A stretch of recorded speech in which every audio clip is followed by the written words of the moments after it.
మనం వీడికి వచ్చినాక ప్రజలకు కూడా చెప్పేది ఏంటంటే, జనానికి చెప్పేది ఏంటంటే, ఇట్లా కొన్ని వేల కుటుంబాలు తెలంగాణలో బలైతున్న తర్వాత కూడా ఈ ప్రాంత ప్రజలు సంతోషంగా ఎందుకు లేరు, వీళ్ళ హక్కులు ఎందుకు ఇప్పటికి కూడా ఇంకా హక్కులు ఎందుకు వస్తలేవు అని అంటే, జనము తప్పుడు రాజకీయ వ్యవస్థను ఎంకరేజ్ చేస్తున్నారు, తప్పుడు రాజకీయ వ్యవస్థను గద్దెలకు ఎక్కిస్తున్నారు. కాబట్టి ఇవాళ ఈ త్యాగాలు ఇంకా జరుగుతూనే ఉన్నాయి. ఈ త్యాగాలు ఆగాలంటే, నిజమైన ప్రజాపాలన రావాలంటే, ఇప్పుడున్నటువంటి పాలన ప్రజాపాలన కాదు, కాంగ్రెస్ కూడా ప్రజాపాలన కాదు.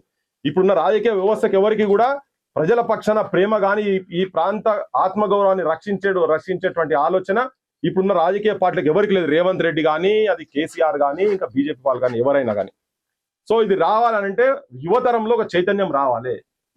ఇప్పటి నుంచైనా కానీ ఇట్లా త్యాగాలు చేసిన కుటుంబాలు ఎట్లున్నాయి, తెలంగాణను వ్యతిరేకించినటువంటి వాళ్ళ కుటుంబాలు, వాళ్ళ జీవన విధానం ఎట్లున్నది అనేది ఒక్కసారి మీరు పోతే, వాళ్ళు బంజారా హిల్స్, జూబ్లీ హిల్స్ లో పెద్ద పెద్ద ఆలిషాన్ కోకాపేట్లలో పెద్ద పెద్ద బంగ్లాలు కట్టుకొని, విల్లాలు కట్టుకొని, ఫామ్ హౌజులు పెట్టుకొని ఉన్నటువంటి వాళ్ళు ఇక్కడ మాత్రం రెక్కాడితే డొక్కాడనట్టుగా సావుకు కూడా పైసలు లేనటువంటి దుస్థితులలో ఇవాళ తెలంగాణ గురించి చనిపోయినటువంటి కుటుంబాల పరిస్థితి ఉన్నదని చెప్పని ఇది ఒక పెద్ద నిదర్శనం. అందుకే నేను ఇక్కడనే వాయిస్ తీసుకోవాలనేది.